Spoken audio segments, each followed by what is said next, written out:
Bismillahirrahmanirrahim. Assalamualaikum warahmatullahi wabarakatuh. Senang sekali bisa berjumpa kembali di channel Donditan dan juga Geraham Mualaf Jakarta. Pada malam hari ini seperti biasa, ini seperti biasa karena sudah sering ya.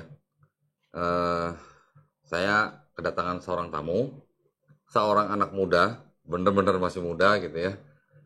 Namanya Calvin ya. Assalamualaikum warahmatullahi wabarakatuh, Calvin. Waalaikumsalam. Pelan amat suaranya. Waalaikumsalam. Nah, gitu dong. Anak muda ngomong pelan-pelan. Nah, buat para pemirsa, mungkin beberapa waktu yang lalu kita melihat sebuah video di TikTok ya. Iya. Di TikTok.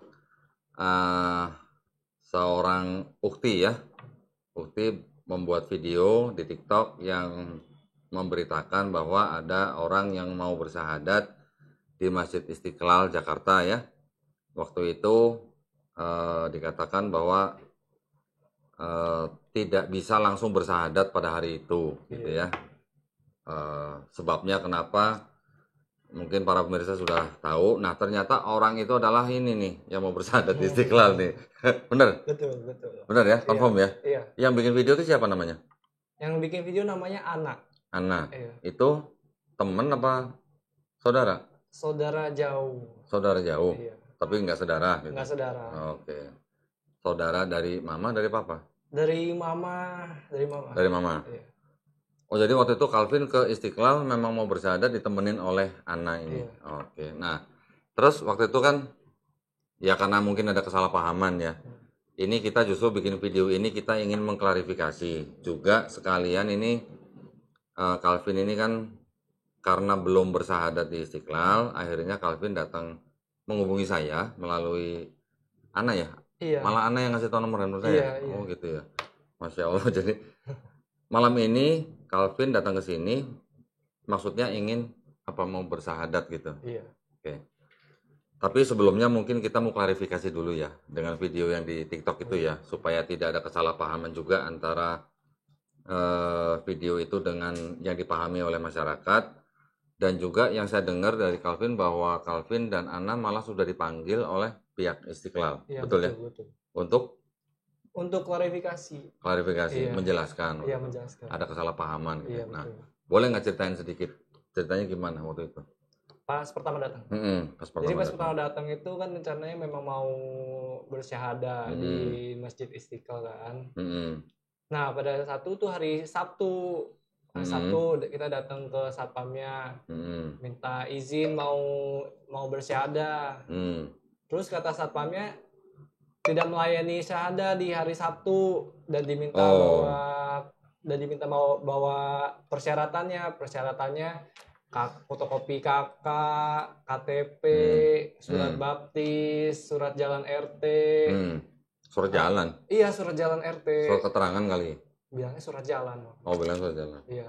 Terus materai 10.002, pas foto. Waktu itu Calvin nggak bawa dokumen apa-apa? Iya, nggak bawa dokumen apa-apa karena pikirnya ya syahada aja gitu. Enak aja. Ya harus ada persyaratan administrasi lah. Kan nanti dipakai persyaratan itu gunanya kan untuk satu walaupun nggak langsung jadi, tapi kan ada surat keterangan masuk Islam atau sebutannya sertifikat mualaf gitulah. Kan butuh dong mereka dong surat keterangan. Saya pikir nggak ada sertifikat seperti itu. Enak aja. Tapi waktu itu ditolak karena hari Sabtu tidak melayani pensyahadatan. Iya. Karena memang hari Sabtu itu tidak ada petugasnya atau bagaimana? Katanya ustadznya libur. Oh, ustadznya libur, nggak ada ustadz pengganti. Ada sih sebenarnya, cuman katanya tidak melayani. Oh, tidak melayani pensyahadatan pada hari Sabtu. Iya. Oke, itu berarti adalah kebijakan daripada masjid ya. Berarti bukan menolak untuk mensyahadatkan orang. Iya, berarti mereka punya jam-jam atau hari-hari tertentu gitu ya. Hari Senin sampai Jumat. Oh, cuma Senin sampai Jumat. Iya. Nah, itu lebih jelas berarti ya. Nah, terus setelah itu gimana? Setelah itu saya tunggu mau ngomong sama imamnya atau sama ustadznya lah, setidaknya ada obrolan. Nah, minta izin ke pihak satpamnya, terus dibilang ngapain kan nggak bisa syahadat. Terus ya setidaknya kami bisa ngobrol bisa ngobrol gitu sama imamnya. Terus akhirnya disuruh tunggu kan, tunggu, terus sama yang satpam yang laki-laki ceritanya. Satpam yang laki-laki yang apa? Yang jadi waktu itu mau ikut sholat jam 12 sholat zuhur. Mau ikut sholat? Iya. Tapi belum syahadat, ngapain sholat? Syahadat saya pikir syahadat dalam hati gitu udah masuk Islam saya pikir. Terus. Jadi saya pikir mau sholat. Terus pada saat mau ikut sholat ditanya sama satpam laki-laki. Kalau mau ikut sholat boleh-boleh aja, cuman udah sunat. Saya bilang belum. Bilangnya, oh belum sunat, kotor dibilang. Terus? Sunat dulu dibilang begitu. Oke. Terus habis itu? Habis itu ketemu dengan imamnya? Enggak. Oh belum juga? Jadi langsung, karena waktu itu kakak saya kesel, jadinya pulang. Oh gitu. Iya. Oh jadi waktu hari itu pas pertama datang nggak langsung ketemu dengan pengurus masjid? Iya, enggak. Terus habis itu? Habis itu beberapa hari kemudian kakak saya dihubungi sama pihak Istiqlalnya. Terus? Diminta datang, katanya pembinaan buat mualaf katanya. Oke. Terus? Akhirnya datang ketemu sama Pak Kiainya, ya baik orangnya, dia kasih. Terus?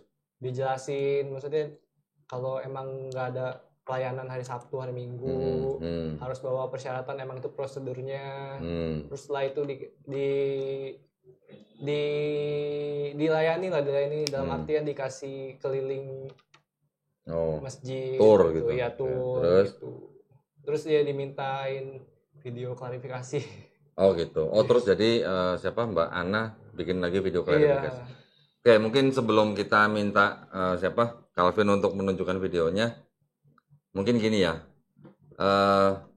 saya mau menanggapi sedikit. Kita kalau mau bersyahadat di masjid, apalagi masjid besar seperti Istiqlal, itu kan pasti ada prosedurnya. Enggak coba cari tahu dulu gitu, googling gitu. Enggak, kalau mau syahadat tuh syaratnya apa aja gitu enggak? Saya pikirnya kakak saya sudah tahu karena kakak saya kan Islam. Jadi saya pikir ya udah tinggal datang ya udah. Oke. Nah, jadi sebenarnya kalau seseorang ingin bersyahadat di sebuah masjid, apalagi masjid yang besar, itu mereka prosedurnya ada. Semua masjid biasanya semua ada prosedur lah ya. Karena apa? Karena kan mereka harus mengeluarkan produk. Produknya adalah surat keterangan masuk Islam atau yang disebut dengan sertifikat mualaf gitulah. Nah, itu kan memang dibutuhkan foto, surat RT dan segala macam. Itu wajar, itu normal. Harusnya cek dulu di internet, di Google gitu ya. Persyaratan mualaf di masjid ini, itu biasanya keluar nanti. Nah, terus kalau misalnya mau sholat zuhur waktu itu dikasih tahu sama bagian keamanan karena belum sunat terus dianggap kotor, itu nggak salah karena Calvin pada waktu itu kan belum berikrar, belum bersyahadat. Iya. Ya kan? Kalau belum bersyahadat ya berarti belum timbul kewajiban sholat gitu. Iya, itu kakak saya tidak menjelaskan. Jadi saya pikir saya udah terima Islam, berarti saya wajib sholat. Saya pikir begitu. Belum. Nggak usah khawatir. Jadi kalau di Islam itu kan memang ada sedikit perbedaan pendapat, yaitu mengenai apakah orang yang belum sunat itu kalau sholat sah atau tidak. Kan kita tahu ya kalau di mazhab Syafi'i itu menyatakan tidak sah. Tapi kalau yang di Malik, dia di mazhab Imam Malik itu boleh asal bersih tapi ya. Tapi yang jelas kalau belum bersyahadat dia belum timbul kewajiban sholat gitu harusnya. Nah terus kemudian sudah dipanggil klarifikasi, sudah jelas berarti ya ada. Iya. Jadi tidak ada masalah harusnya ya. Cuman salah paham atau kurang kudet gitu kali ya. Iya. Nah boleh nggak liatin videonya yang waktu kemarin tuh?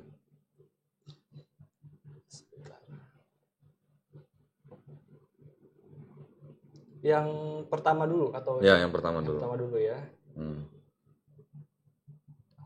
Coba ditaruh di sini aja.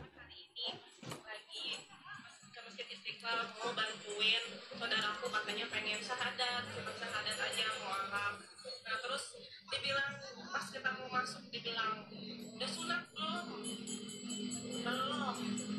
sunat dulu kotor, bilang kayak gitu. Terus kita ke bagian ceweknya mau masuk, nggak apa-apa mbak, saya mau masuk nih, tapi ketemu sama siapa gitu, pengurus masjid atau ustaz, kita butuh bimbingan karena kita nggak ada keluarga yang benar-benar punya pendidikan Islam. Nah terus dia bilang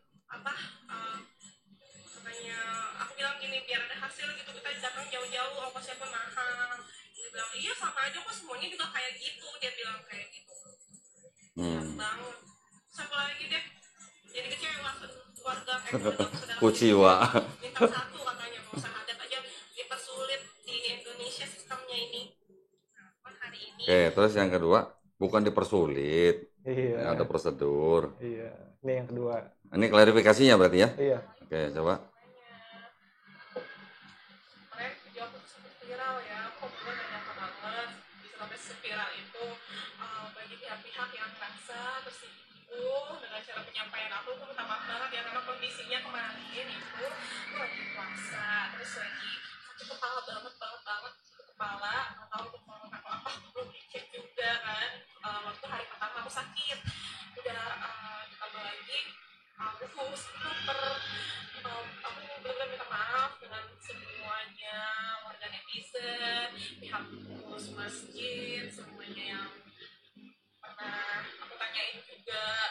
Itu karena salah paham sih ya, kita nggak tahu informasinya. Dan apalagi ternyata tuh kalau mau malam di Istiqlal gampang ya, asalkan kita harus datang di jam kerja dan membawa persyaratan dokumen yang diperlukan. Nah, di sini tuh pelayanannya bagus banget, staffnya ramah-ramah juga ternyata tuh, nggak seperti yang saya lihat kemarin. Maksudnya karena tuh di luarnya aja ya, karena staffnya juga nggak ngerti mungkin, karena menjalankan prosedur yang sudah ada mungkin seperti itu. Nah, pelayanannya bukan cuma kita satu, ternyata bintang 5, hebat. Bintang 5, hotel kali bintang 5. Bagaimana cara berislam yang baik, terus cara beribadah yang baik, kita diajak jalan-jalan, touring kesana kesini, memperkenalkan sejarah tentang Masjid Istiqlal. Pak Kiainya mantap, masya Allah, baik-baik sekali. Nah, insya Allah bakal datang sini lagi untuk kajian agama. Insya Allah berkah ya semuanya. Amin. Masih, mohon maaf sekali lagi ya. Peace. Oh gitu. Tapi udah nggak ada masalah ya berarti ya? Nggak ada. Oke, terus setelah itu berarti Calvin sudah bersyahadat atau belum? Sudah. Oh sudah. Alhamdulillah. Di mana? Di masjid kampung yang ada di Kebon Jeruk. Masjid kampung ada di Kebon Jeruk, dekat rumah berarti? Iya, dekat rumah Kana. Oke, itu tanggal 10. bulan ini? Bulan 10 Desember berarti ya? Oke, terus sudah dapat surat itu? Sudah, cuman masalahnya informasinya salah di surat itu. Oh, terus? Takutnya nggak diterima di mana di Dukcapil.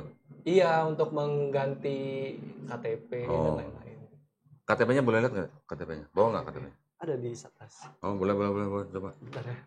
Oh jadi gitu. Jadi buat pemirsa ya, ini klarifikasi juga ya pada malam hari ini ya. Jadi kejadian pada saat itu tuh semata-mata hanya kesalahpahaman, juga kurang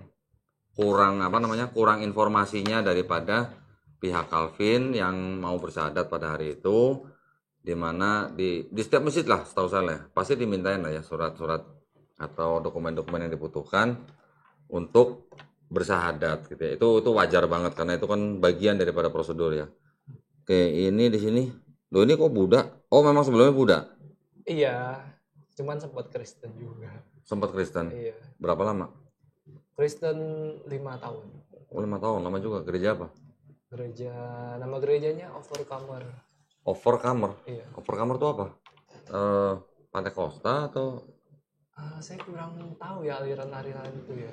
Yang pasti itu yang ngajarin seperti yang ada di sekolah-sekolah sama ajarannya. Gitu. Tapi ini mempercayai Trinitas berarti. Percaya. Iya. Oh, oke. Yang jelas bukan Katolik, berarti kan Protestan. Iya. Di bawah Protestan kan macam-macam, nanti kan ada. Tapi kan rata-rata di bawah Protestan itu kan Trinitarian gitu ya. Oh, oke. Terus setelah bersyahadat di masjid itu, masjid apa namanya? Ingat? Enggak ingat. Lupa ya? Bukan, saya enggak ingat masjid. Oke, terus berarti sekarang Calvin membutuhkan sertifikat ya berarti ya untuk ke Dukcapil itu ya? Iya. Oke. Kalau gitu, ini mumpung ada saksi satu nih, kita syahadat ulang aja ya, maksudnya untuk penegasan gitu ya, untuk penegasan bahwa Calvin ini memang benar-benar masuk Islam dengan niat dari hati sendiri, keinginan sendiri, kemauan sendiri tanpa ada paksaan gitu kan. Ya, jadi ini biasa kalau di tempat kita Geraha Mualaf memang kita selalu menanyakan itu. Jangan sampai ada orang masuk Islam karena ada omongan atau perkataan bahwa dia dipaksa atau dirayu atau diiming-imingi gitu, nggak ada ya. Nggak ada. Berarti Calvin memang menghubungi saya ingin tujuannya adalah supaya mendapatkan sertifikat mualaf, supaya bisa mengurus Kedukcapil untuk mengganti agama di dalam KTP gitu ya. Gitu ya. Tapi sebelum kita melakukan pensyahadatan ulang, saya ingin Calvin memahami bahwa sebenarnya pada saat Calvin kemarin bersyahadat di masjid itu kan sebenarnya sudah pernyataan iman daripada Calvin ya, bahwa Calvin secara rukun Islam itu sudah sah menjadi seorang muslim pada saat itu, pada saat syahadat ya. Kalaupun sekarang kita nanti bersyahadat ulang itu hanya penegasan saja. Oke, bukan berarti yang kemarin-kemarin Calvin bukan dianggap muslim, bukan. Itu sudah dianggap sebagai muslim. Dan Calvin sudah belajar sholat? Sudah bisa? Sudah bisa. Sudah hafal berapa juz? Berapa surat maksudnya? Kalau gua nanya juz Bingung. Sudah berapa surat? Udah Al-Fatihah sudah hafal. Alhamdulillah. Al-Ikhlas sudah hafal. Alhamdulillah. Yang Robik Firli Warhamni sudah. Itu bacaan dalam sholat? Iya, bacaan. Enggak surat-surat bacaan itu Quran? Aja. Itu aja. Oke, nggak apa-apa. Step by step ya. Kalau seorang mualaf itu insya Allah diberikan keringanan lah ya. Ya walaupun sudah timbul kewajiban sholatnya, tapi step by step. Enggak harus hari pertama jadi muslim harus hafal sekian surat, enggak. Semua ada prosesnya, ada peningkatannya. Yang penting sholat fardunya jangan sampai ditinggalin. Kalau istilahnya belum hafal banget, usahakan selalu jadi makmum dulu. Makmum itu mengikuti sholat yang ada imamnya. Ya, jadi usahakan selalu sholat di masjid, gerakan-gerakannya diikutin, bacaan-bacaannya yang sahafalnya. Di dalam sholat itu ada bacaan juga di antara gerakan-gerakan sholat itu dihafalin gitu ya, pelan-pelan. Kalau nanti misalnya mau sholat sendiri di rumah, yang sholat sunat, itu bisa menggunakan kertas, di print, cari tembok atau dinding gitu. Nah tulisan-tulisan itu ditempel di dinding. Dulu saya begitu, di kantor saya dulu latihan sholatnya begitu, ditempel di dinding sambil kita sholat sambil kita baca gitu. Nggak apa-apa, itu nggak apa-apa. Atau kalau memang nggak bisa begitu, baca di handphone. Jadi sholat sambil pegang handphone nggak apa-apa. Ya, tapi usahakan yang fardu tetap sholatnya di masjid sebagai makmum ya, sebagai ikut dalam sholat berjamaah gitu. Sudah atau belum? Sudah. Sholat berjamaah di masjid? Sudah. Oh, iya. Alhamdulillah. Oke, terus berarti tadi Calvin sudah menyatakan bahwa Calvin menjadi seorang muslim itu tidak ada paksaan dari siapa-siapa. Oke. Kemudian sekarang masih punya orang tua kan? Iya, punya. Ayah, ibu? Iya. Oke. Apakah ibu sudah tahu kalau Calvin sudah masuk Islam? Ibu sudah tahu, ayah belum tahu. Oh, ayah belum tahu. Terus ibu gimana? Ibu marah-marah? Iya, marah. Oke. Ibunya apa? Kristen? Iya. Nah, gini, kalau dalam Islam kan Calvin sudah dewasa, sudah punya KTP kan. Kalau Calvin sudah menyatakan diri menjadi seorang muslim, terus kemudian ibu marah misalnya, Calvin boleh menolak ibu, tapi harus dengan cara yang paling lembut. Ya, nggak boleh Calvin ikut marah-marah. Kalau dulu Calvin menjadi sebelum jadi muslim sama mamanya sayang, setelah jadi muslim harus lebih sayang. Kalau dulu hormat, sekarang harus lebih hormat. Gitu loh, ya. Tapi boleh menolak dengan cara yang paling lembut. Oke. Yang ketiga, kalau sudah menyatakan menjadi muslim, ya, di dalam Islam itu kan ada syariat-syariatnya. Sudah tahu kan? Zakat, sholat, zakat, puasa, haji kalau mampu. Nanti insya Allah ya kita doain. Nah, apakah sekarang Calvin sudah melakukan? Alhamdulillah. Calvin berjanji akan terus menjaga syariat yang di dalam Islam. Iya, insya Allah. Alhamdulillah. Oke, jadi buat kami tidak ada hal yang menghalangi buat Calvin untuk menegaskan diri sebagai seorang muslim ya. Iya. Oke, Ri jadi saksi ya. Ya. Nih, salaman sama saya. Nanti ikutin ucapan saya. Saya akan mengucapkan dalam bahasa Arab, nanti terjemahannya, gitu ya. Mudah-mudahan karena sudah pernah, jadi harusnya sudah tahu ya apa yang saya akan ucapkan. Ikutin saya ya. Bismillah. Bismillah. Ar-Rahman. Ar-Rahman. Ar-Rahim. Ar-Rahim. Nah, dengan menyebut nama Allah Allah yang Maha Pengasih, lagi Maha Penyayang. Asyhadu alla ilaha illallah wa asyhadu anna Muhammadan abduhu wa rasuluhu. Saya bersaksi tiada Tuhan yang layak diibadahi kecuali Allah. Dan saya bersaksi Muhammad adalah hamba dan utusan Allah. Ri, saksi hari ya? Ya. Sah ya? Sah. Alhamdulillah, Allahu Akbar. Nah, jadi dengan prosesi pensyahadatan kita pada malam hari ini, kami hanya berharap bahwa Calvin selalu diberikan istiqomah. Amin. Ya, istiqomah kita artinya melakukan dengan apa namanya, terus menerus gitu ya. Dan juga kita berdoa supaya Calvin diberikan kekuatan, ketabahan dalam menghadapi setiap ujian. Setiap detik dari hidup kita ini ujian. Ya. Ujian dengan nyokap, ujian nanti dengan bokap, atau dengan keluarga, teman-teman, atau dengan pekerjaan dan lain sebagainya. Itu semuanya ujian. Bagaimana nanti Calvin menghadapi itu, itulah nanti Calvin minta bantuan daripada Allah Subhanahu wa taala. Untuk semua dimudahkan gitu ya. Ya. Oke, alhamdulillah ya para pemirsa. Malam ini Calvin sudah menegaskan menjadi seorang muslim. Kita sama-sama saling mendoakan supaya Calvin ini diberikan kemudahan dalam mempelajari Islam, ya. Diberikan kekuatan juga dalam menjalani sebagai seorang muslim, diberikan kekuatan juga untuk menjalankan syariat-syariat dalam Islam. Ya, amin ya. Baik, kalau begitu ngobrol lagi sebentar nih. Boleh dong ya? Iya, boleh. Mungkin para pemirsa ada yang penasaran gitu. Yang nyuruh Calvin masuk Islam siapa? Ada nggak? Nggak ada. Nggak ada. Teman Islam aja nggak ada. Serius? Serius. Nah, itu anak? Ya anak kan saudara. Oh, saudara. Oke. Terus siapa yang nyuruh masuk Islam? Anak bukan? Bukan. Oh, bukan. Siapa dong? Saya sendiri. Nah, itu dari mana? Kok bisa Toto pengen masuk Islam gitu? Awalnya saya tahu saya belajar Islam itu dari video seorang dokter namanya Dokter Zakir Naik. Nah, Di kok sama? YouTube. Kok sama sama gua? Hah? Sama. Nggak sama. Dulu juga gitu. Dulu saya juga nonton video-videonya Dokter Zakir Naik sama gurunya almarhum Syekh Ahmed Didat. Nonton video yang mana? Video terakhir saya nonton di yang pas beliau di Qatar. Oh, Ri, korban Qatar berarti. Allahu Akbar ya. Soalnya di Qatar banyak yang uang.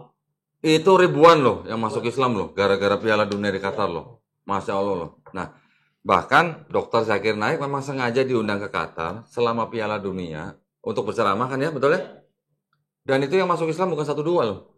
Banyak loh. Iya. Orang yang tidak datang ke kajiannya Dokter Zakir Naik, yang cuma nonton bola, itu juga banyak yang bersyahadat. Karena melihat keindahan Islam di Qatar. Luar biasa itu benar. Baru kali ini ya, di Qatar itu. Luar biasa loh.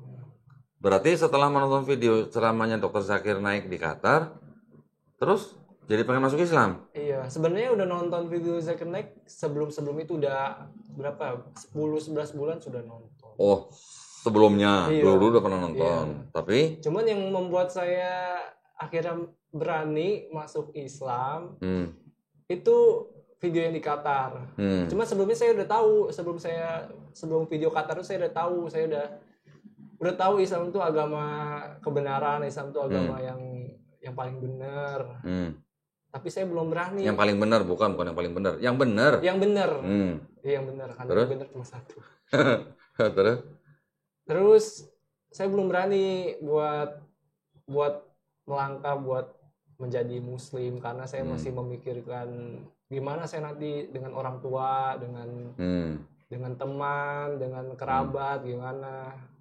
Kemungkinan besar keluarga dari ayah udah pasti dimusuhin sih, sudah pasti. Gitu ya. Pemikiran sih. Jangan ketakutan dulu lah. Kan belum tentu ya. Iya, tapi karena keluarga papa saya tuh memandang agama Islam tuh sebagai agama yang negatif lah. Begitu. Kalau mama juga? Mama begitu juga. Nah ya, jadi betul apa yang saya katakan di beberapa kesempatan. Memang masih ada keluarga-keluarga, terutama dari keluarga Tionghoa ya, yang mempunyai pandangan negatif terhadap Islam. Ya, saya sudah pernah katakan bahwa pandangan tersebut memang ada karena dari zaman penjajahan Belanda, memang orang-orang di Indonesia tuh sudah dikotak-kotakan gitulah. Yang Tionghoa dikotakan, nanti yang pribumi dikotakan, yang keturunan Arab dikotakan, turunan India dikotakan kan. Memang politik itu yang dipakai oleh Belanda kan. Jadi ya saling dihasut supaya nggak akur gitu. Kalau akur nanti mereka kan nyerang Belanda kan repot Belandanya. Tapi kalau ada yang nggak akur kan buat Belanda gampang buat mengatur strategi dia gitu. Memang masih banyak ya keluarga-keluarga Tionghoa yang mempunyai pandangan yang cukup negatif dengan Islam. Tetapi itu yang dari zaman dulu. Yang dari zaman sekarang pun juga masih ada. Dari mana? Dari media. Ya, media-media sering menyoroti Islam. Sebenarnya yang disoroti ini bukan Islamnya, tapi Muslimnya, orangnya. Supaya orang memandang Islam melalui Muslimnya yang digambarkan kurang baik, atau yang misalnya teroris dan segala macam, atau yang warga yang miskin, atau warga yang melakukan kriminal, dipandang supaya dibuat seolah-olah memang itu adalah perwakilan dari Islam. Tetapi sebenarnya kalau kita mau berpikir secara rasionalis, sebenarnya ya mungkin di Indonesia kelihatannya banyak kan yang melakukan kriminal atau yang miskin orang-orang Muslim. Tapi di negara-negara lain misalnya, di Meksiko misalnya, di Brasil misalnya, di Filipina misalnya, di Brasil yang nyopet itu orang-orang Katolik atau orang-orang Islam? Katolik. Karena apa? Ya karena memang mayoritasnya Katolik. Yang Indonesia mayoritas Islam. Ya, jadi kalau ada yang melakukan kriminal ya kebetulan Islam ya itu bukan merupakan gambaran dari ajarannya. Tapi itu memang mungkin berasal dari hal-hal yang lain, misalnya ekonominya, kemudian pemerintahannya bagaimana mengatur warganya sejahtera atau bagaimana sehingga masih timbul kejahatan seperti itu ya. Kan ada juga negara-negara dengan tingkat kejahatan yang rendah. Di Arab Saudi yang nyolong siapa? Nggak ada yang nyolong, nggak ada yang berani nyolong. Iya. Ya kan? Di Arab Saudi itu saya sering dengar mobil taruh di mana gitu nggak dikunci, itu aja nggak hilang. Bahkan katanya toko emas, pemiliknya mau tinggal sholat tinggal di batas tali. Iya. Azan tinggal semua tokonya, nggak ada yang nyolong. Kenapa? Nah itu kan berarti kan sistem pemerintahannya. Nah artinya kita juga harus memberi pengertian atau pemahaman kepada orang-orang tua kita bahwa kalau mau melihat sesuatu tuh yang dilihat jangan orangnya, jangan pelakunya, tapi ajaran di baliknya. Benarkah Islam itu mengajarkan hal-hal kriminal? Udah nggak mungkin dong. Itu pasti ada karena kebutuhan mendesak dan segala macam lah ya. Masih ada gitu ya orang tua ya berarti ya. Iya. Nah terus gimana tanggapan mama waktu tahu Calvin masuk Islam gimana?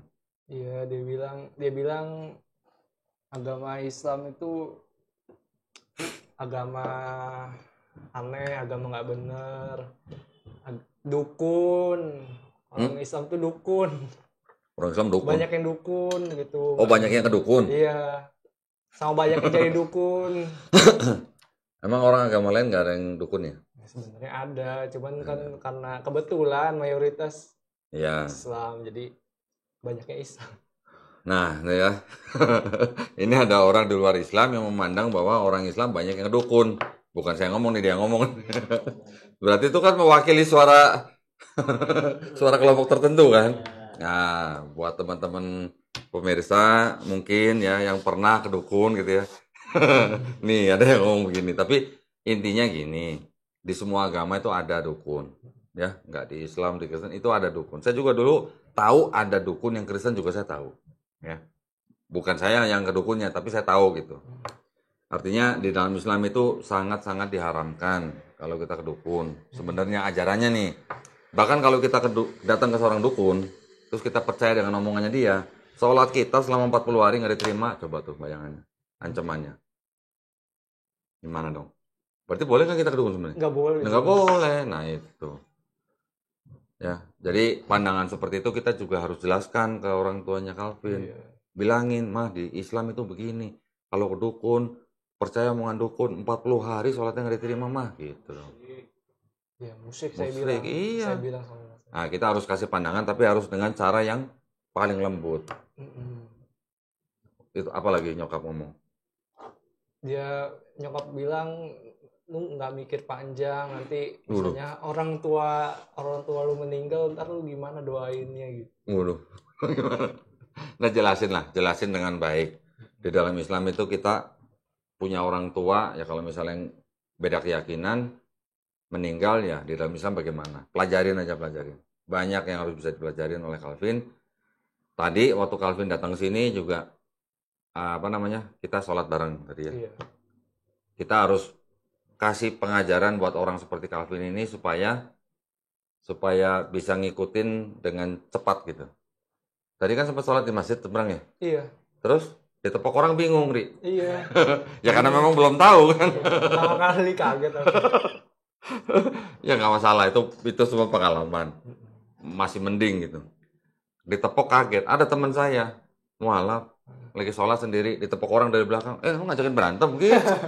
Coba. Ada yang begitu. Banyak. Ya.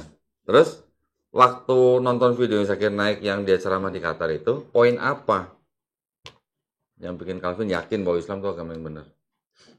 Sebenarnya bukan membuat saya tahu itu Islam agama yang benar pas di Qatar ya, karena sebelumnya saya udah tahu. Tapi itu yang membuat saya memberanikan diri buat masuk Islam. Oke. Gara-gara dia ngomong apa? Ingat nggak? Ya kira-kira jadi ada kan di situ banyak yang mualaf. Jadi ada satu orang nanya, kenapa? Jadi apa yang terjadi jika orang-orang mualaf yang tadi sekedar mualaf tapi tidak sholat? Terus Dokter Zakir Naik bilang, kenapa kamu pesimis? Meskipun walau dia melanggar ajaran-ajaran Islam yang tidak musik yang penting ya, saya dia mencuri atau apa, berbohong. Tapi kalau dia percaya Allah itu Tuhan yang satu, sama Nabi Muhammad itu utusan Allah, masih ada kemungkinan chance tinggi buat dia masuk surga, buat masuk jannah. Oke. Tapi dicuci dulu gitu ya? Iya, tapi dicuci dulu, masuk neraka dulu. nanti Allah angkat dia ke surga. Oke. Nah, tadi Calvin cerita di gereja berapa tahun? 5 tahun. 5 tahun. Terus waktu di gereja 5 tahun itu belum mantep berarti itu gimana? Kok nonton video Dokter Zakir Naik terus goyang imannya? Karena gimana ya? Karena saya ke gereja itu saya menanggapnya berdasarkan ajaran dari pendeta, dan pendeta itu menurut saya dengan penjelasan Dokter Zakir Naik benar juga kalau pendeta itu cuman membuat ideologi sendiri, tidak berdasarkan Alkitab. Gitu. Contohnya ada contoh apa nggak? Contohnya nggak boleh makan babi, tapi di Kristen membolehkan makan babi. Nggak boleh minum alkohol, tapi orang Kristen kebanyakan minum alkohol. Nggak boleh menyembah Yesus, tapi dia malah menyembah Yesus. Itu yang paling fatal sih. Tapi dulu pernah belajar Bible? Studi Bible gitu? Nggak terlalu dalam. Iya. Berarti lebih sering dengar pendetanya dan ngomong daripada baca Bible-nya? Iya, justru lebih sering dengar pendetanya. Ya, memang yang sering terjadi memang begitu ya. Kalau kita di rumah mau baca Bible, mungkin banyak yang baca juga. Bahkan ada yang khatam berkali-kali. Waktu itu ada seorang mualaf saya di sini juga pernah bicara, saya udah baca Bible tuh udah khatam 10 kali kok. Khatam itu artinya baca dari cover to cover gitu. Ya, dari depan sampai belakang. Dia baca sampai 10 kali katanya. Full gitu. Tapi karena dia bacanya berurutan, dia tidak ingat atau dia tidak memperhatikan bahwa ada di dalam Bible itu ada cerita-cerita yang mungkin diulang, tetapi kisahnya ternyata berbeda gitu. Ada yang beda nama orangnya, ada yang beda nama mertuanya, ada yang beda nama tempatnya. ada yang berbeda umurnya, ada yang berbeda jumlah tentaranya, ada yang berbeda jumlah kereta kudanya, macam-macam gitu. Karena dia bacanya berurutan dari depan sampai belakang, dia nggak inget yang sebelumnya dia baca ada beda atau enggak. Nah kalau di sini kan saya kan membuat riset gitulah. Ternyata banyak hal-hal yang diceritakan berulang di dalam Bible itu, ataupun dibandingkan antara Bible yang versi ini dengan versi yang lain, itu banyak perbedaan. Nah itu mungkin kita tidak, selama kita Kristen mungkin kita tidak mempelajari itu ya. Dan yang kita dengar di gereja juga nggak pernah masalah itu dong. Iya, nggak pernah yang masalah yang saya dengar di gereja itu cuman Yesus menebus dosa kita. Terus itu doang masalah. Iya, yang penting Yesus itu juru selamat kita sudah diganti dosa-dosa kita. Oh, diganti dengan apa? Dengan dia disalib di kayu salib. Begitu aja. Udah tebus saja gitu Iya, ya. tebus. Pokoknya pasti masuk surga gitu ya. Iya. Nah, tadi kan kita sempat ngobrol-ngobrol sebentar juga ya. Kita bandingkan. Orang yang misalnya 2 orang nih sama-sama naik pesawat misalnya. Ya, mau naik pesawat. Misalnya dari Aceh. Misalnya dari Jakarta mau ke Medan lah gitu ya. Gak usah jauh-jauh lah, sampai Amerika gak usah jauh-jauh lah, ke Medan aja misalnya. 2 orang ini, satu Kristen, satu Islam. Yang Kristen ibaratnya nih, di dalam konsep pemikiran dia nih, dia kan bilang gini, kalau ditanya, lu bakal sampai Medan nggak? Kalau orang Kristen dengan konsep keimanannya, dia akan bilang, gue dijamin pasti sampai ke Medan. Ya kan? Tapi kalau orang Islam ditanya, lu bakal sampai Medan nggak? Orang Islam akan jawab apa? Insya Allah. Ya, insya Allah kita akan sampai ke Medan. Artinya di sini ada ketergantungan dari seorang yang Muslim dengan hanya mengharapkan izin dan kehendak Allah gitu. Untuk apapun yang dia buat. Karena dia berkata insya Allah. Yang Kristen mengatakan gua udah dijamin pasti sampai Medan. Gitu. Ya kan? Jadi gua pasti sampai Medan. Nah, menurut Calvin dengan 2 konsep seperti ini, kira-kira yang sombong yang mana? Sombong yang bilang sudah pasti mah sampai Medan. Yang sombong ya. Iya. Karena dia tidak mengharapkan pertolongan atau apa ya. Dia sudah merasa sudah ditebus gitu kan. Iya, betul. Yahudi sebenarnya sama dengan Islam. Yahudi juga akan bilang begitu. Sebenarnya kalau kita tilik lagi di dalam Bible, kita baca ya. Kan tadi kan gue bilang kan yang Islam bilang kan insya Allah, ya kan? Artinya dengan izin dan kehendak Allah, dia akan sampai Medan gitu. Atau dalam konteks keselamatan tuh berarti dia akan selamat gitu kan? Bisa nggak tolong bacain? Ini Yakub ya. Yakobusnya Yakobus. Oke, cari ayat 15. Ini kitab suci Injil. Oke. Ayat 15 cariin 15. Nah, ini. Bisa nggak sambil baca sambil tunjukin? Gua zoom. Tunjukin ke sini. Ayat 15. Gini ya? Sebentar. Nah, iya, sebentar.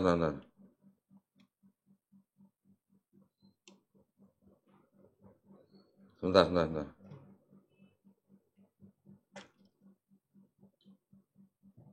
Fokus nggak? Baik. Kurang ya? Nggak fokus? Burung ya?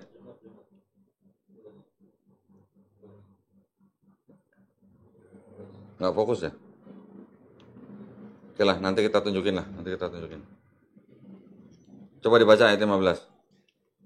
Seharusnya kamu berkata, insya Allah kami akan hidup dan akan berbuat begini atau begitu. Itu Yakobus pasal 4 ayat 15. Ini Bible namanya kitab suci Injil ya. Terbitan dari ini, LAI ini. Apa kan? LAI kan? Iya. LAI ini ya, 2011. Tadi yang dibaca sama Calvin itu Yakobus pasal 4 ayat 15.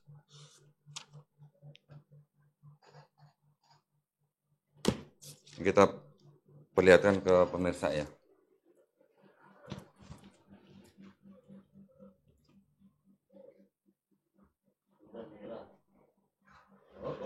Benar. Kelihatan ya, ayat 15 tuh.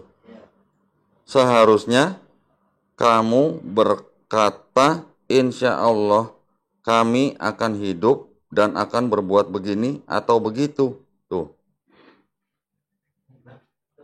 Hah? Kenapa?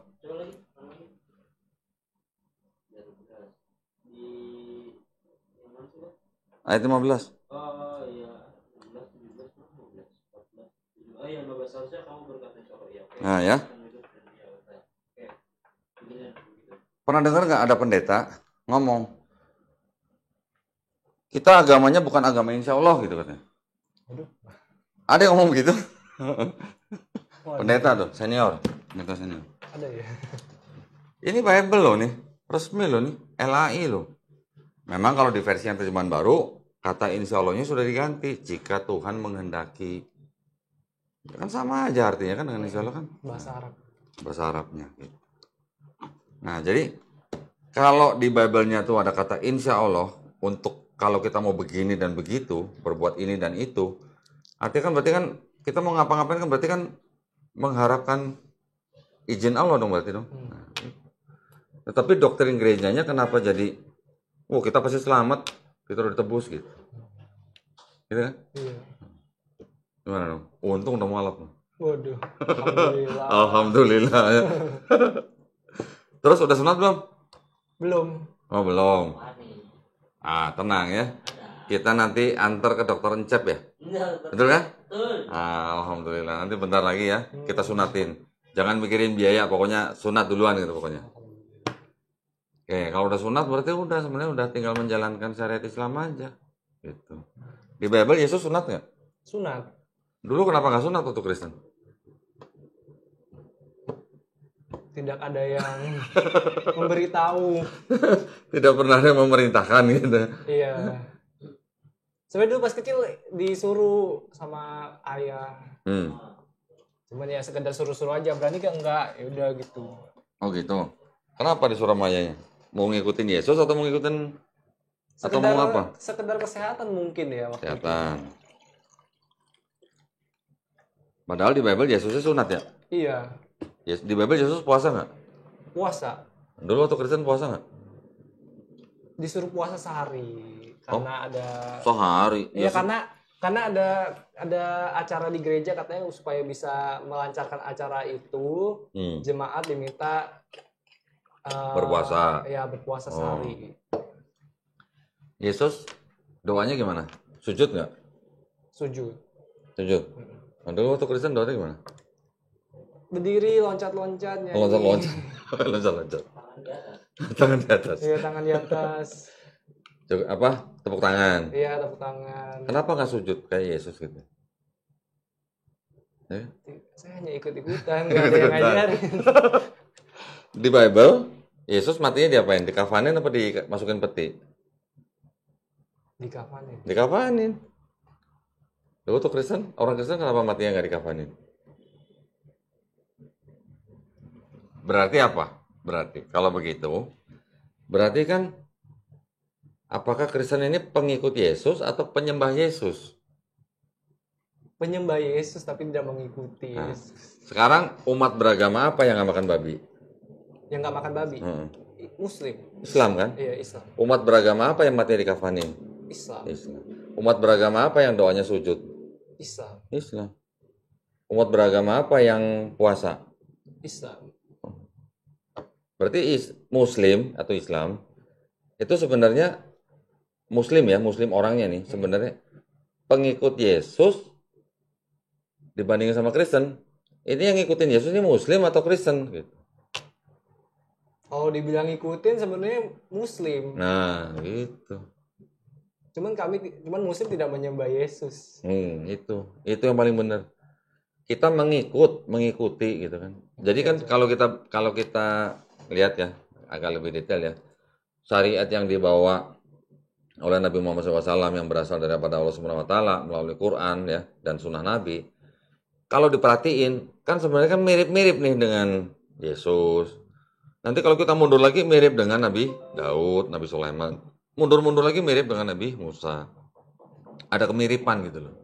Mungkin yang paling jauh dari mulai Nabi Adam alaihissalam, Nabi Nuh alaihissalam, Nabi Ibrahim alaihissalam, itu syariatnya mungkin syariat-syariat yang masih untuk yang, karena mungkin manusia juga belum banyak gitu ya. Kan, tapi kan makin lama makin sini kan makin mirip dengan yang syariat sekarang dibawa oleh Nabi Muhammad SAW. Betul nggak? Berarti sebenarnya semua nabi-nabi itu sebenarnya membawa agama yang sama atau membawa agama yang berbeda? Sebenarnya membawa agama yang sama. Karena pesannya sama atau beda? Pesannya sama. Cuman syariatnya masih beda-beda. Iya. Ya kan? Akidahnya sama semua. Syariatnya mungkin pada zaman Isa atau Yesus mungkin sholatnya jumlah rakaatnya mungkin berbeda ya dengan zaman Nabi Muhammad SAW. Nanti Nabi Daud juga begitu, Nabi Sulaiman juga begitu, Nabi Musa juga begitu. Tapi semuanya itu pesannya sama, cuman syariatnya masih berbeda-beda. Jadi bisa nggak kita sebut semua nabi-nabi itu muslim? Bisa. Muslim, bukan beragama Islam seperti yang kita lihat sekarang ya. Iya. Muslim tuh dalam akidahnya tuh dia muslim karena dia hanya berserah diri hanya kepada satu Tuhan. Iya betul. Gitu. Untung udah mualaf. Alhamdulillah ya. Alhamdulillah banget. Oke, terus ada cerita lain nggak? Kebanyakan saya kebanyakan belajar dari Zakir Naik aja sih. Zakir Naik ya, alhamdulillah. Nah kayak gini ya, sekarang kita lihat ya, Dr. Zakir Naik ceramah di Qatar. Oke, ada yang nonton di situ. Dia nggak tahu di luar daripada tempat dia ceramah, mungkin di belahan bumi yang lain ada yang kayak dia nih, ada yang kayak saya gitu. Alhamdulillah kita diberi hidayah melalui ceramah Dr. Zakir Naik. Di belahan dunia yang lain loh, ada yang bersyahadat gitu. Luar biasa kan kalau begitu kan, berarti kan. Nah jadi sebenarnya kita mengikuti atau kita akhirnya menghampiri hidayah itu dan kita akhirnya diizinkan untuk menerima hidayah itu kan karena kita mau menggunakan akal kita. Setiap manusia kan dikasih akal, dikasih otak, otaknya sama dikasih, akalnya juga sama dikasih. Cuman ada yang kita mau pakai untuk sesuatu yang masuk akal atau tidak gitu. Gitu kan. Terus ada kesulitan nggak setelah menjadi seorang muslim?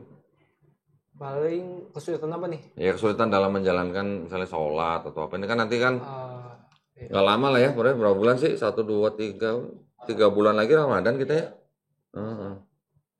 Sebenarnya sholatnya ada masalah? Misalnya bangun pagi, yang subuh. Fajar aja sih. Kenapa? Belum biasa. Belum biasa. Jadi saya belakangan ini setelah musim saya paksa saya tidurnya jam 9 supaya tidur saya cukup. Dan setelah sholat fajar kan disarankan juga nggak tidur ya kan. Jadi saya mencoba untuk tidur jam 9.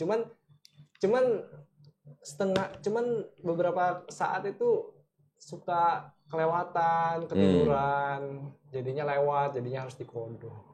Ya, kalau kelewatan ya banyak-banyak istighfar. Yang penting ini kodok, begitu kita ingat kita langsung kodok gitu.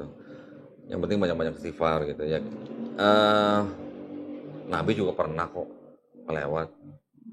Tapi kan ada caranya. Di Islam kita dipermudah. Kalau ada kejadian begini, solusinya begini. Kalau ada kejadian begini, solusinya begini. Contoh misalnya nanti ya, ini kan lagi belajar nih. Contoh misalnya Calvin nanti sedang bepergian ya. Lewat jarak tertentu, anggap aja lah 90 km lah, anggap aja.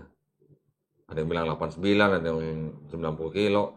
Di luar daripada jarak itu, nanti Calvin diberikan kemudahan dengan sholat itu yang disebut dengan jamak. Ya, jamak itu tadi digabung dan dikosor. Dikosor itu artinya diperpendek.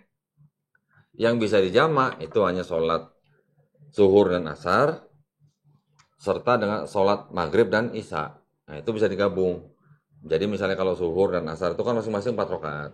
Kalau di jamak digabung, ada jamak yang di awal, ada jamak yang di akhir. Juga boleh dikosor. Dikosor artinya diperpendek, yang artinya tadi 4 rakaat jadi 2 rakaat. Yang asar 4 rakaat jadi 2 rakaat. Jadi zuhur 2 rakaat, asar 2 rakaat jadi total 4 rakaat. Tapi salamnya 2 kali gitu. Nanti belajar itu nanti banyak gitu ya. Terus kemudian misalnya di suatu tempat Calvin nggak bisa nemuin tempat atau nggak bisa nemuin air untuk berwudu, boleh tayamum. Tayamum itu wudu dengan debu. Belum dengar? Nah, nanti boleh dipelajarin, gitu ya, kayak gitu-gituan. Jadi di dalam Islam itu sebenarnya dimudahkan. akan menjadi mudah, akan menjadi enteng kalau kitanya berniat. Kalau nggak ada niat, mau dibikin semudah apapun pasti semuanya berat. Ya. Kalau istilahnya sebenarnya kan sudah tahu nih Calvin nih ya. Kira-kira nanti apa? Ada pandangan apa nggak untuk kedepannya gitu? Calvin pengen berbuat apa gitu untuk Islam misalnya? Saya baru mau memperbaiki diri dulu lah. Memperbaiki diri dulu, ya. Nanti yang penting dipelajarin Islamnya step by step gitu ya. Sampai mengetahui benar ajaran Islam itu seperti apa sih gitu. Yang istilahnya intinya, core-nya gitu. Bukan cuman karena ada bilang sono bom misalnya teroris, ini ajaran Islam, ntar dulu dah itu ya. Itu justru nanti yang harus diberikan pemahaman pada orang tua kita karena masih banyak yang begitu. Nah, insya Allah ya doanya ya, mohon doanya juga buat para pemirsa ya. Semoga orang-orang seperti Calvin ini selalu dimudahkan lah ya belajar Islam ya. Juga memang di dalam Islam juga sendiri banyak golongan, tetapi golongan ini bukan golongan yang berbeda akidahnya gitu. Mungkin ada satu yang agak berbeda, tapi itu ada yang mengatakan mereka Islam, ada yang mengatakan bukan Islam. Tapi kita yang di dalam ini, yang disebut dengan Islam yang Ahlussunnah wal Jamaah, itu nanti perbedaannya perbedaan mazhab gitu-gitulah. Perbedaan organisasi gitu. Bukan perbedaan batang utamanya gitu. Ya, jangan kaget nanti kalau misalnya yang ini kunut, yang ini nggak kunut gitu. Jangan kaget. Nanti yang ini tahlilan, yang ini nggak tahlilan misalnya. Nggak apa-apa. Nanti yang ini maulud, yang ini enggak gitu. Nggak masalah. Pelajarin. Semuanya pelajarin. Jangan dikit-dikit kita menyalahkan atau istilahnya membedakan apalagi sampai mengkafirkan. Jangan sama sekali ya. Itu semuanya kita harus saling menghargai. Yang punya pendapat beda, kita tetap harus bisa disebut sebagai muslim secara utuh gitu. Oke, mungkin ada pertanyaan? Ada yang mau ditanya nggak soal Islam? Nggak ada sih. Udah tahu semua? Udah. Banyak yang belum tahu, cuman ada yang mau ditanya sekarang kayak yang belum tahu gitu. Kalau misalnya sekarang belum timbul pertanyaan, nanti bisa dipelajarin ya. Iya. Nanti bisa lewat WhatsApp dan segala macam. Oke, Ri. Udah, Ri. Ya, alhamdulillah senang sekali pada hari ini kita mendapatkan saudara yang baru, saudara Calvin. Mudah-mudahan nanti setelah ini Calvin dimudahkan ya urusan pekerjaannya, mungkin urusan dengan keluarganya dan segala macam. Baik, kalau begitu pada malam hari ini kami seperti biasa mengundang para pemirsa ya yang ingin mendukung perjuangan dakwah kami, yang ingin juga menyalurkan zakat sedekah infaknya bisa mengirimkan ke Bank Syariah Indonesia atau BSI dengan nomor rekening 111889988 atas nama YPM At-Tauhid Jakarta, dan bukti transfer bisa dikonfirmasikan ke nomor handphone 0812 3280 2080. Ya, mudah-mudahan partisipasi dari para pemirsa diterima di sisi Allah Subhanahu wa taala sebagai amal jariah. Amin ya rabbal alamin. Baik, kalau begitu kami mohon diri, mohon doanya supaya kita semuanya nanti istiqomah husnul khotimah. Wabillahi taufiq wal hidayah. Wassalamualaikum warahmatullahi wabarakatuh.